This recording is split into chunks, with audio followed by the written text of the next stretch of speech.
You ask Tiger to solve. This deals with linear equations with one unknown. The final result is x equals -20. Let's solve it step by step. Simplify the expression. Group like terms. Simplify the arithmetic. Swap sides.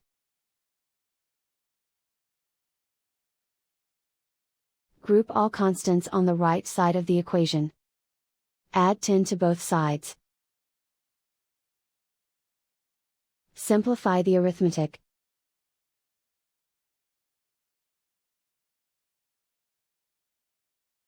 Isolate the x. Divide both sides by -3. Cancel out the negatives. Simplify the fraction. Move the negative sign from the denominator to the numerator.